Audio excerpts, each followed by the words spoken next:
तो प्यारे बच्चों, अपने 2 लेक्चर हो चुके हैं। आज अपने 3rd लेक्चर की बात करते हैं।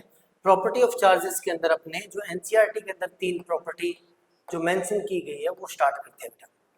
तो प्रॉपर्टी ऑफ चार्जेस में एनसीईआरटी के अंदर आपके पास जो फर्स्ट प्रॉपर्टी आती है वो है बेटा एडिटिविटी ऑफ चार्ज। ये क्या होती है इसको समझेंगे।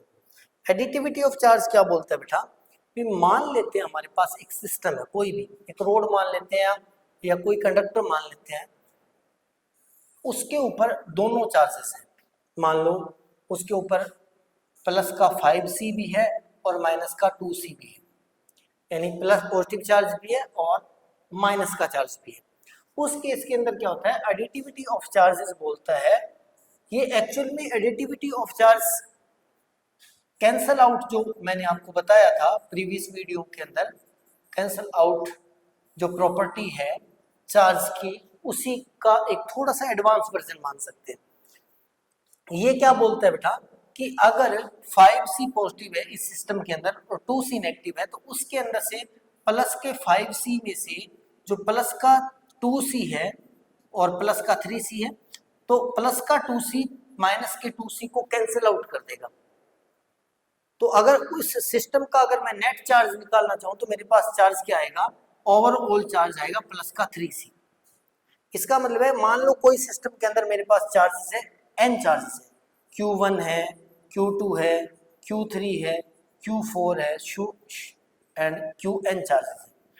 अगर आप इस सिस्टम का नेट चार्ज निकालना चाहते हो, यानी सिग्मा Q निकालना चाहते हो या Q नेट निकालना चाहते हो, तो वो उस सिस्टम के अंदर जितने भी चार्जेस है उन सभी का अलजेब्रिक सम होगा।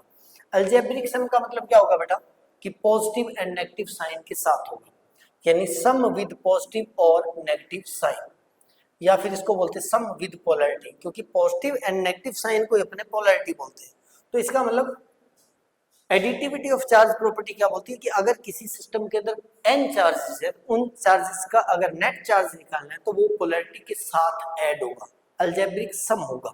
अब इसका मतलब एक एग्जांपल और देखते हैं। मान लेते हैं एक मेरे पास एक आइसोलेटेड सिस्टम है, उसके अंदर प्लस का 5C है, प्लस का 3C है, माइनस का 2C है, प्लस का 7C और माइनस का 5C है।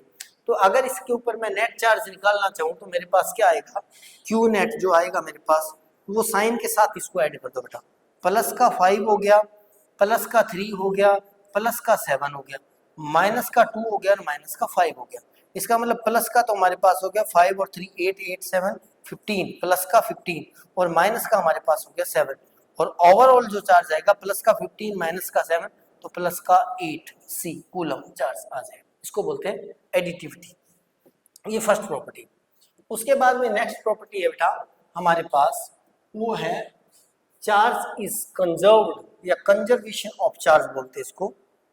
जैसे आपने कुछ चीजों में 11th में पढ़ा होगा, लीनियर मोमेंटम कंजर्वेशन पढ़ा होगा, एनर्जी कंजर्वेशन पढ़ा होगा, तो नेचर के अंदर कुछ क्वांटिटी ऐसी है जिनको ना तो अपने बना सकते हैं ना ही अपने खत्म कर सकते हैं। या तो उनका एनर्जी के केस में तो क्या होता है कि एनर्जी को एक फॉर्म से दूसरी फॉर्म में चेंज कर सकते हैं, लेकिन चार्ज के केस में ऐसा नहीं होता भी आप पॉजिटिव चार्ज को नेगेटिव में चेंज करते हैं। हालांकि मॉडर्न फिजिक्स के अंदर जाके आप पढ़ोगे तब आप ये भी देखोगे बीटा डिके के अंदर भी proton can change in neutron, neutron can change in proton, वो बात अलग की है।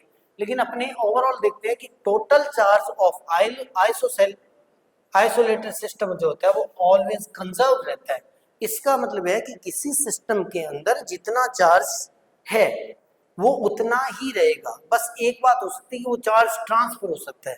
यानी इसको इजी वर्ड में बोल सकते हैं तो neither can destroy nor can create. आप चार्ज को खत्म नहीं कर सकते ना ही चार्ज को बना सकते हो। ओवरऑल यूनिवर्स का कितना चार्ज है हमें नहीं पता, लेकिन एक एग्जांपल, लेकिन हम ऐसा मान सकते हैं कि ओवरऑल चार्ज हो सकता है कि यूनिवर्स का न्यूट्रल हो, जितना पॉजिटिव हो उतना नेगेटिव हो, पर अभी हमें अब पता नहीं है, प्रूव नहीं है।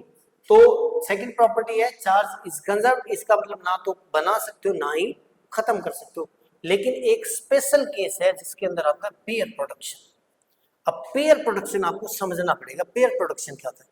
पेयर प्रोडक्शन के अंदर होता है कुछ रेडियो एक्टिव रिएक्शंस होती है, उसके अंदर पॉजिट्रॉन यानी एक इलेक्ट्रॉन जिसके ऊपर पॉजिटिव चार्ज है और इलेक्ट्रॉन जिसके ऊपर नेगेटिव चार्ज है, ये दोनों एक साथ जनरेट होते हैं, इसको बोलते हैं पेयर प्रोडक्शन। अब इस केस में भी आपके समझने वाली बात है कि पेयर प्रोडक्शन होता है तो उससे पहले जो चार्ज है वो भी जीरो था, मतलब पेयर प्रोडक्शन से पहले जो नेट चार्ज है वो भी जीरो है, और बाद में अब यहाँ पे अपने ये बोलते हैं कि चार्ज प्रोड्यूस हो गया, प्रोड्यूस नहीं हुआ, वहां पे उसके बाद में भी अगर चार्ज देखोगे तो वो अपने पास प्लस का ई माइनस का ई कुल मिला के वापस जीरो हो जाएगा। यानी किसी आइसोलेटेड सिस्टम का जो है वो चार्ज कंजर्व रहेगा। तो ये पेयर प्रोडक्शन एक स्पेशल केस है जिसके अंदर कंजर्वेशन को तो ये भी फॉलो करता है, लेकिन कुछ लोग ऐसे मानते हैं कि फिर इलेक्ट्रॉन प्रोड्यूस हो गया या फिर पॉजिट्रॉन प्रोड्यूस हो गया, वहां पे positive and negative charge produce हो गया। ऐसा नहीं हुआ, पहले ओवरऑल वो न्यूट्रल ही था, उसके बाद में जब उस न्यूक्लियस ने पेयर प्रोडक्शन किया तो उसने उतना ही पॉजिट्रॉन मतलब पॉजिटिव चार्ज जनरेट किया, उतने नेगेटिव चार्ज जनरेट किया, इसका मतलब ओवरऑल बाद में भी जीरो है। तो ये है कंजर्वेशन प्रॉपर्टी ऑफ चार्ज। उसके बाद में नेक्स्ट प्रॉपर्टी अपने पास आती है जो आपको थोड़ी समझनी चाहिए, क्वांटाइजेशन ऑफ चार्ज। ये बहुत इंपॉर्टेंट प्रॉपर्टी है। और क्वांटाइजेशन ऑफ चार्ज क्या बोलता है, एक साइंटिस्ट था जिसका नाम था रॉबर्ट मिलिकन। रॉबर्ट मिलिकन, उसने क्या किया था बेटा, एक बहुत फेमस एक्सपेरिमेंट किया था, ऑयल ड्रॉप एक्सपेरिमेंट, EXP लिख देता हूँ, एक्सपेरिमेंट। ये पुरानी जो बुक्स थी 2010-11 के लगभग, उसके अंदर फिजिक्स की बुक के अंदर इसको मेंशन किया गया था, अब नहीं है, बट मैं बता देता हूँ उसने क्या किया था। एक ऑयल के ड्रॉप को चार्ज करके उसके ऊपर एक्सपेरिमेंट करके उसने प्रूव किया था कि चार्ज जो है वो ट्रांसफर भी जब होता है तो वो इन फॉर्म ऑफ छोटे छोटे स्मॉल पैकेट होता है, जैसे एनर्जी क्वांटा की फॉर्म में ट्रांसफर होती है। अब क्वांटाइजेशन को समझने के लिए आपके पास दो चीजें, एक इजी वर्ड समझते हैं। मान लेते हैं कि आप एक बिल्डिंग से रैंप से आ रहे हो और दूसरा उसी बिल्डिंग से स्टेप बाय स्टेप आ रहे हो। तो रैंप का मतलब होता है कंटिन्यूअस, डिक्रीज होते रहना होते रहना होते रहना, और स्टेयर का मतलब होता है 1 स्टेप 2 स्टेप 3 स्टेप 4 स्टेप। या ऐसे मान लो कि जैसे आप एक शॉप पे जाते हो, आप बोलते हो 5 kg शुगर दो, चीनी दो 5 किलो। अब वो क्या है, 5 किलो क्या है एक्चुअल में, वो 5 किलो 511 kg के पैकेट का एक कॉम्बिनेशन है ना, यानी उस 1 kg को आप क्वांटा बोल सकते हो।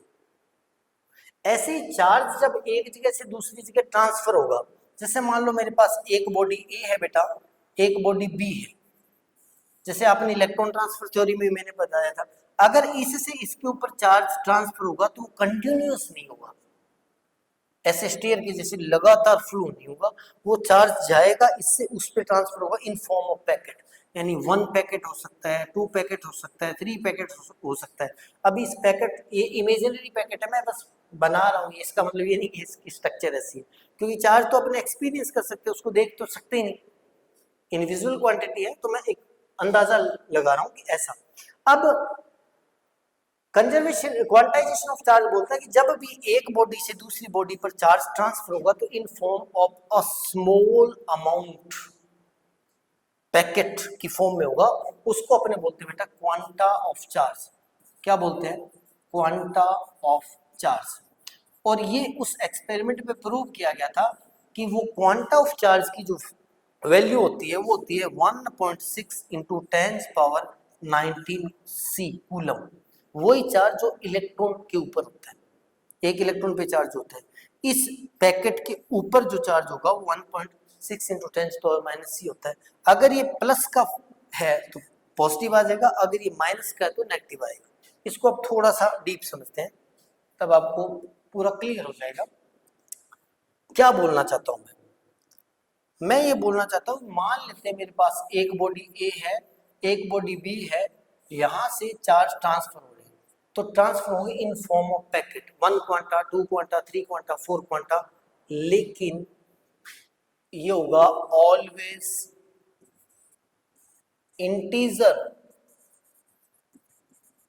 Multiple of quanta, multiple of quanta of charge. इसका मतलब क्या है बेटा, इसका मतलब है हमेशा वो होगा 5 packet, 2 packet, 5 packet, 2 packet, 7 packet, कभी भी ऐसा नहीं हो सकता 5.2 पैकेट या 7.3 पैकेट या 2/3 पैकेट।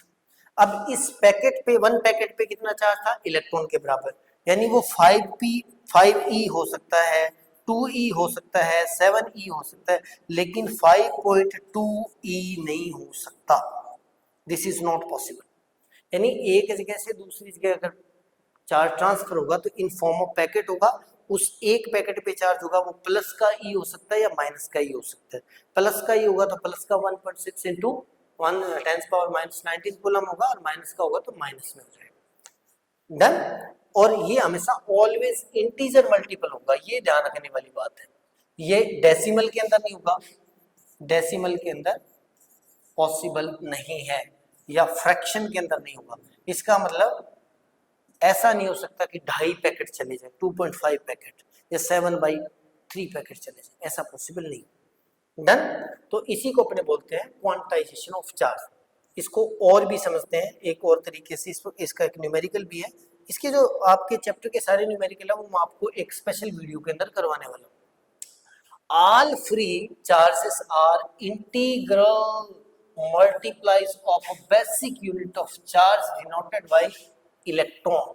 हमेशा जो टोटल चार्ज निकालना होगा वो हमेशा ऑलवेज इंटीजर मल्टीपल होगा किसका, ई का। ई पॉजिटिव भी हो सकता है, negative. Charge Q on a body is always given by Q N E. यानी अगर कोई आइसोलेटेड सिस्टम है उस पे अगर चार्ज Q है तो वो हमेशा होगा बेटा प्लस माइनस एन ई। यहाँ पे n की वैल्यू क्या हो सकती है, 1, 2, 3 सो ऑन हो सकती है, फ्रैक्शन में नहीं होगी या डेसिमल में नहीं होगी। तो इसकी दो डेफिनेशन आप दे सकते हो। बी क्वांटाइजेशन ऑफ चार्ज की पहली डेफिनेशन क्या है कि when any charge transfer from one body to another body then in it transfer in form of packet, one packet is known as quanta of charge and it have charge amount 1.6 into 10⁻⁻19 positive और नेगेटिव। और दूसरा ये बोल सकते हो total charge of any isolated system is given by Q equal to plus minus N E. Done. इसका मतलब अगर इस बॉडी पर पॉजिटिव चार्ज है तो वो Q इक्वल टू आ जाएगा प्लस का N E, where n is always integer. और अगर इस पे नेगेटिव है तो Q आ जाएगा minus N E. n is a integer और टोटल नेगेटिव। डन। ये है बेटा हमारे पास क्वांटाइजेशन ऑफ चार्ज। एक क्वेश्चन और भी बनता है कई बार, इसमें पूछा भी जाता है कि मान लो कि किसी एक बॉडी के अंदर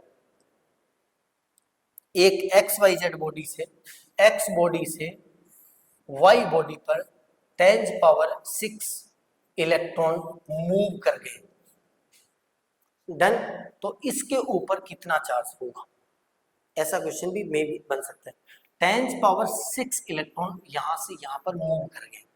अब इसी की बात, ये तो मैंने आपको इलेक्ट्रॉन ट्रांसफर थ्योरी में बताया था कि जिससे इलेक्ट्रॉन लूज होते हैं वो पॉजिटिव चार्ज हो जाएगा, पॉजिटिवली चार्ज होगा, और जिस पर गेन होते हैं वो नेगेटिवली चार्ज होगा। यानी इसका मतलब ये होगा तो पॉजिटिव, गेन करने के बाद में पॉजिटिव होगा, लेकिन पॉजिटिव होगा कितना। तो आपको पता है कि 1 हमारे पास 10⁻⁶ इलेक्ट्रॉन, तो नेट चार्ज हमारे पास क्या आएगा, कितना चार्ज मूव किया बेटा, तो हमारे पास इतना ही पॉजिटिव में हो जाएगा, यानी प्लस एन ई हो जाएगा इस पर चार्ज। अगर ये शुरुआत के अंदर न्यूट्रल था तो क्या आ जाएगा, प्लस का एन नंबर ऑफ इलेक्ट्रॉन कितना है 10⁻⁶ इंटू इलेक्ट्रॉन का चार्ज कितना है 1.6 इंटू 10⁻⁻19। अगर इसको आप कैलकुलेट कर लोगे तो ये आ जाएगा 1.6 इंटू 10⁻⁶ कैंसिल हो गया, माइनस का 13 कूलम। इतना चार्ज इसके ऊपर पॉजिटिव हो जाएगा। और अगर सामने वाली बॉडी भी न्यूट्रल थी तो उतना ही उस पर चार्ज नेगेटिव हो जाएगा, क्योंकि उतना इलेक्ट्रॉन्स में गेन किए। तो ये था आज का वीडियो। वीडियो आपको पसंद आया होगा। चैनल नया है इसलिए हाई पॉइंट भेजकर और अपने दोस्तों के साथ शेयर करके मुझे सपोर्ट करें। मिलते हैं नई वीडियो में, तब तक के लिए goodbye, take care, keep studying.